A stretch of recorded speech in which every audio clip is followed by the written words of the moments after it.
할렐루야. 3월 21일 금요일 새벽 기도에 나오신 하늘가족 여러분 환영합니다. 우리 사도신경 하심으로 우리의 신앙을 고백하겠습니다. 전능하사 천지를 만드신 하나님 아버지를 내가 믿사오며 그 외아들 우리 주 예수 그리스도를 믿사오니 이는 성령으로 잉태하사 동정녀 마리아에게 나시고 본디오 빌라도에게 고난을 받으사 십자가에 못 박혀 죽으시고 장사한 지 사흘 만에 죽은 자 가운데서 다시 살아나시며 하늘에 오르사 전능하신 하나님 우편에 앉아 계시다가 저리로서 산자와 죽은 자를 심판하러 오시리라. 성령을 믿사오며 거룩한 공회와 성도가 서로 교통하는 것과 죄를 사하여 주시는 것과 몸이 다시 사는 것과 영원히 사는 것을 믿사옵나이다. 아멘. 우리 찬송가 260장 우리를 죄에서 구하시려 함께 찬양드리겠습니다. 찬송가 260장 우리를 죄에서 구하시려 함께 찬양드리겠습니다. 우리를 죄에서 구하시려 주 예수 십자가 지셨으니 기쁘게 부르세 할렐루야 나 구원 얻었네. 찬송하세 찬송하세 주님 나를 구하셨네. 찬송하세 찬송하세 주가 구원하셨네. 우리를 주께서 구했으니 이전에 행하던 악한 일과 주하고 더러운 모든 죄를 온전히 버렸네. 찬송하세 찬송하세 주님 나를 구하셨네. 찬송하세 찬송하세 주가 구원하셨네. 나 지금 죄에서 사함받아 거룩한 백성이 되었으니 이 육신 장막을 벗을 때도 겁날 것 없겠네. 찬송하세 찬송하세 주님 나를 구하셨네. 찬송하세 찬송하세 주가 구원하셨네. 우리가 이 세상 떠날 때에 예수의 손목을 굳게 잡고 영원히 즐거운 천국에서 주 함께 살겠네. 찬송하세 찬송하세 주님 나를 구하셨네. 찬송하세 찬송하세 주가 구원하셨네. 아멘. 오늘 아침 우리에게 주신 하나님 말씀 누가복음 13장 22절에서 30절까지 말씀입니다. 오늘 아침 우리에게 주신 하나님 말씀 누가복음 13장 22절에서 30절까지 말씀입니다. 제가 가진 성경 신약 성경 118쪽에 있습니다. 누가복음 13장 22절에서 30절까지 말씀입니다. 다 찾으신 줄로 알고 오늘 아침 우리에게 주신 하나님 말씀 함께 합독하도록 하겠습니다. 22절입니다. 예수께서 각 성, 각 마을로 다니사 가르치시며 예루살렘으로 여행하시더니 어떤 사람이 여짜오되 주여 구원을 받는 자가 적으니이까 그들에게 이르시되 좁은 문으로 들어가기를 힘쓰라. 내가 너희에게 이르노니 들어가기를 구하여도 못하는 자가 많으리라. 집주인이 일어나 문을 한 번 닫은 후에 너희가 밖에 서서 문을 두드리며 주여 열어주소서 하면 그가 대답하여 이르되 나는 너희가 어디에서 온 자인지 알지 못하노라 하리니 그때 너희가 말하되 우리는 주 앞에서 먹고 마셨으며 주는 또한 우리의 길거리에서 가르치셨나이다 하나 그가 너희에게 말하여 이르되 나는 너희가 어디에서 왔는지 알지 못하노라. 행악하는 모든 자들아 나를 떠나가라 하리라. 너희가 아브라함과 이삭과 야곱과 모든 선지자는 하나님 나라에 있고 오직 너희는 밖에 쫓겨난 것을 볼 때에 거기서 슬피 울며 이를 갈리라. 사람들이 동서남북으로부터 와서 하나님의 나라 잔치에 참여하리니 보라 나중된 자로서 먼저 될 자도 있고 먼저 된 자로서 나중될 자도 있느니라 하시더라. 아멘. 기도드리겠습니다. 사랑의 하나님, 오늘도 하나님을 찬양하며 또 주님의 이름을 높여드리며 주님을 예배합니다. 주님, 우리가 드리는 예배가 오직 주님 앞에 기쁨되는 예배가 되길 원하며 우리의 마음과 우리의 모든 시선과 그 모든 것들을 하나님께만 올려드립니다. 특별히 주님께서 우리에게 말씀하실 때 정말로 주님의 말씀에 순종하며 그 말씀에 엎드려 듣고 지키고 또 말씀만을 의지함으로 인하여서 주님의 기쁨이 되길 원하오니 주여 우리에게 말씀하여 주시옵소서. 우리가 가지고 있는 여러 가지 문제들과 또 어려움 가운데 주님, 우리가 이것을 우리 힘으로 해결하는 것이 아니라 정말 우리의 주인 되시며 우리의 아버지이신 하나님께 온전히 맡겨 드림으로 정말 주님만을 의지하는 우리 모두가 되어 주님께 기쁨되고 또 주님을 예배하는 우리가 되게 하여 주시옵소서. 감사드리며 예수님의 이름으로 기도드립니다. 아멘. 할렐루야. 오늘 우리 함께 읽은 누가복음 13장 20절에서 22절에서 30절까지 말씀으로 하나님 말씀 함께 나누고자 합니다. 네, 오늘 본문을 보시면 예수님께서는 이제 십자가에 달려 죽으시는 그 십자가 사역을 위해서 계속해서 예루살렘을 향하여 올라가십니다. 그때 한 사람이 예수님께 이렇게 묻죠. 주님, 구원을 받는 자가 적습니까? 라고 예수님께 물어봅니다. 예수님은 보통 많습니까? 적습니까? 이렇게 물어보면 뭐 숫자가 많다 혹은 적다 이렇게 답변을 해야 될 텐데 그렇게 답변을 하지 않으십니다. 다만 좁은 문으로 들어가기를 힘쓰라 이렇게 말씀을 하시죠. 왜냐하면 구원받는 자의 숫자가 몇 명이건 각 개인에게 지금 이 질문을 하는 사람도 그렇고 예수님을 따라다니면서 예수님의 말씀을 듣는 사람에게 있어서 가장 중요한 것은 구원을 받는 게 몇 명인지가 아니라 나 자신이 먼저 구원을 받는 것이기 때문입니다.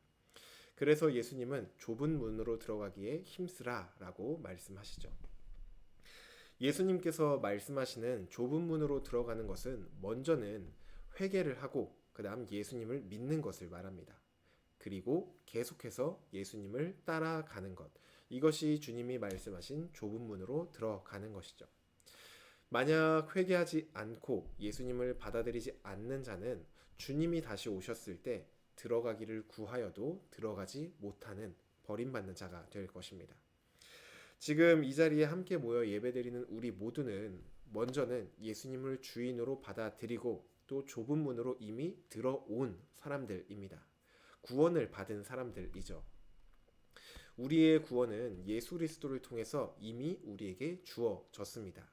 그럼 구원을 받은 사람으로서 이제 구원 티켓을 받았으니 우리 마음대로 살아도 되느냐? 성경은 우리에게 구원받은 자로서의 삶을 살아내야 된다라고 말을 합니다. 바울은 믿음의 선한 싸움을 싸우라 라고도 말을 했고 또 두렵고 떨림으로 구원을 이루라 이렇게도 말을 하였습니다.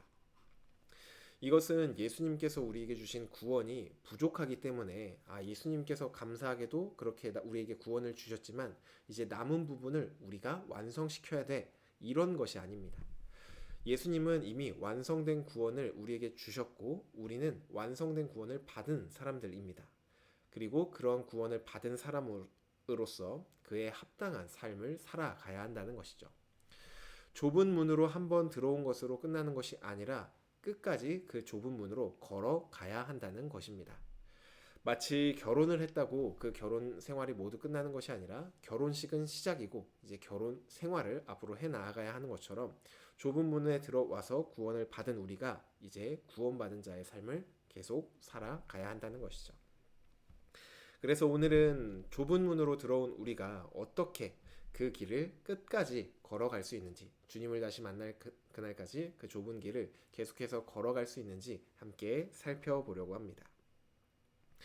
첫째로 우리가 좁은 문으로 끝까지 걸어갈 수 있는 방법은 힘쓰는 것입니다. 우리가 해야 될 일은 첫째로 힘쓰는 것입니다. 주님은 좁은 문으로 들어가기를 힘쓰라 이렇게 말씀을 하시죠. 여기서 힘쓴다 라고 번역된 단어는 싸우다, 분투하다 라는 의미의 단어입니다. 예수님을 믿고 또 주님을 따라가는 삶은 이 세상의 기준과는 완전히 반대되는 삶을 살아가는 것입니다. 말 그대로 사람들이 가지 않는 좁은 문으로 들어가서 그 좁은 길을 계속 걸어가는 게 그리스도인으로서의 삶, 예수님을 따라가는 삶이라는 것이죠. 이 삶은 결코 평탄하거나 순탄한 길이 아닙니다. 세상은 우리를 향하여서 세상의 가치관을 계속해서 강요하고 또 그것을 따르지 않을 때 우리에게 불이익을 줄 거라고 위협까지 합니다. 좁은 문으로 들어간다는 것은 이러한 위협과 강요 속에서도 이 세상의 가치관과 우리가 싸우며 하나님 나라의 가치관을 지키기 위해 분투하는 것입니다.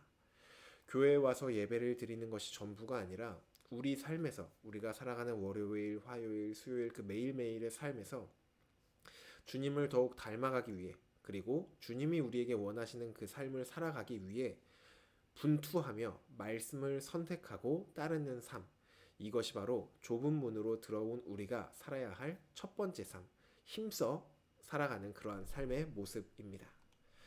둘째로는 좁은 문으로 들어온 우리는 예수님과 인격적인 관계를 맺는 삶을 살아가야 합니다. 본문 25절부터 보시면 예수님의 비유가 나오죠. 집주인이 문을 한번 닫은 후에 너희가 밖에 서서 문을 두드리며 주여 열어주소서라고 하여도 주인은 너희를 알지 못한다 라고 말을 하며 문을 열어주지 않는다 라고 말씀하십니다. 그리고 그때 너희는 우리가 주 앞에서 먹고 마셨으며 주는 또한 우리를 길거리에서 가르치셨나이다 라고 할 것이지만 주인은 나는 너희가 어디에서 왔는지 알지 못하노라. 행악하는 자들아 나를 떠나라. 이렇게 말씀할 거라고 하시죠. 예수님을 거절하여 구원을 받지 못한 자들은 마지막 날에 우리가 주와 함께 먹었으며 주님의 가르침을 받았다 라고 말할 것입니다.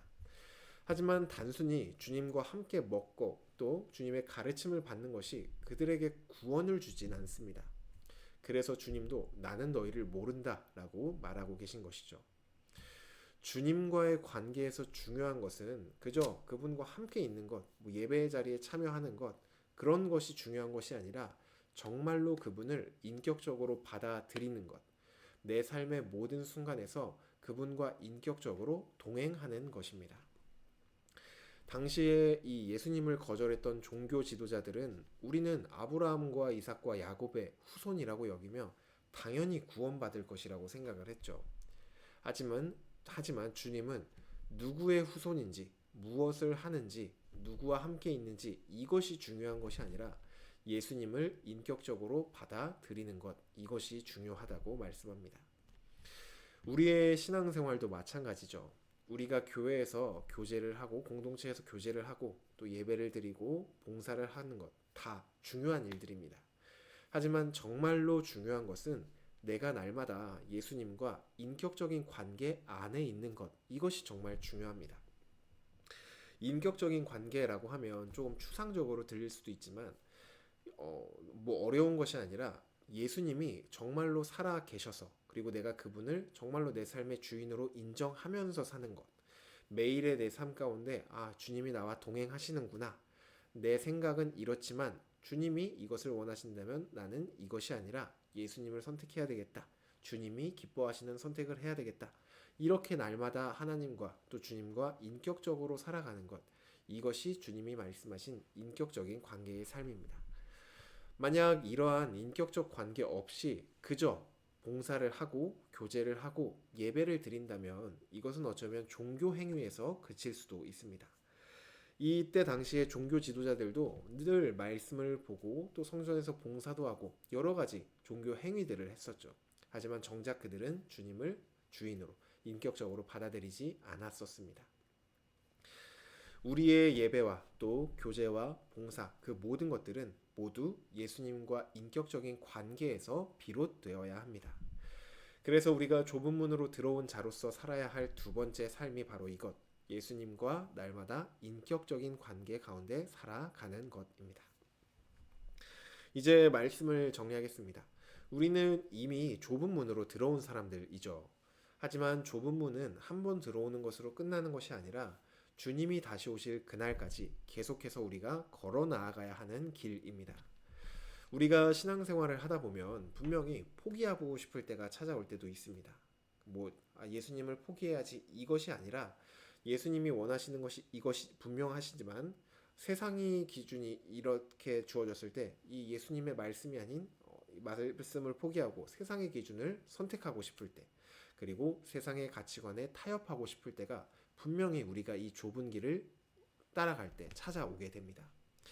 때로는 하나님보다 물질을 더 의지하고 싶기도 하고 또 기도하는 것보다는 내가 생각하는 대로 해결하고 싶을 때도 분명히 찾아올 것입니다. 그러나 주님은 우리에게 끝까지 좁은 문으로 걸어가라고 말씀을 하십니다. 그러기 위해서 우리가 해야 할 첫 번째는 좁은 길을 힘써 걸어가는 것입니다. 세상의 가치관과 타협하지 않고 하나님 나라의 가치관을 붙들며 살아가는 것입니다. 예배, 기도, 말씀 묵상을 소홀히 하지 말고 신앙을 지키기 위해 분투하는 삶, 이것이 좁은 문으로 열심히 힘써 들어가는 삶의 모습입니다. 둘째로 우리는 예수님과 인격적인 관계 속에서 살아가야 합니다. 신앙생활이 형식적인 종교 행위로 끝나지 않도록 늘 우리 스스로를 점검해야 하는 것이죠. 나는 오늘 예수님과 동행하고 있는가? 매일의 삶에서 예수님을 인정하고 그분의 뜻을 구하며 그 뜻대로 살아가야 하는 것이죠. 내가 선택한 이것이 그냥 내가 생각해서 선택한 것인지 아니면 주님의 뜻을 따라서 선택한 것인지를 늘 점검해 보시고 생각해 보아야 하는 것입니다. 저와 여러분 모두가 주님이 다시 오실 그날까지 예수님과 날마다 동행하며 십자가의 길을 걷기 위해 분투하길 주님의 이름으로 축복합니다. 오늘 또 주님을 다시 만날 그날에 주님께서 우리에게 영광의 면류관을 씌워줄 그것을 기대하며 좁은 문을 계속해서 힘써 걸어가는 저와 여러분 되기를 간절히 소망합니다. 주신 말씀 놓고 기도드리겠습니다. 사랑의 하나님, 오늘 이 아침도 우리에게 말씀하여 주시니 감사합니다. 주님, 우리가 주님을 믿는 것으로 끝나는 것이 아니라 주님을 믿고 구원을 받은 자로서 하나님의 자녀가 된 사람들로서 하나님의 백성으로서 우리가 살아가야 할 삶이 있다는 것을 알려주시니 감사합니다. 주님, 우리가 날마다 힘써 그 길을 걸어 나아가길 원합니다. 정말로 세상의 유혹과 또 세상의 가치관과 세상의 위협 속에서도 그것들과 분투하며 하나님의 말씀을 선택하고 하나님의 말씀을 지키기 위해 힘쓰는 우리 모두가 될 수 있도록 주여 인도하여 주시옵소서. 또한 날마다 살아가는 우리의 삶의 모든 순간에 주님과 인격적인 관계 가운데 주님과 날마다 동행하는 우리가 되게 하여 주시옵소서. 주님을 우리 인생의 주인으로 인정하며 우리의 선택과 매 순간순간마다 나의 생각, 나의 뜻이 아닌 주님의 뜻을 따라 살아가는 우리 모두가 될 수 있도록 인도하여 주시옵소서. 그리하여 주님을 다시 만날 그 마지막 날 주님이 씌워줄 영광의 면류관을 기대하며 오늘도 정말로 애써가며 힘써 그 길을 걸어 나아가는 우리 되게 하여 주시옵소서. 감사드리며 예수님의 이름으로 기도드립니다. 아멘. 네, 오늘 예배를 마쳤습니다. 오늘은 금요일로 금요 성령 집회가 있습니다. 함께 나오셔서 우리를 향하신 하나님 말씀 함께 듣고 또 함께 기도하는 시간 보내시면 좋겠습니다. 오늘 하루도 주님 안에 승리하시길 바랍니다.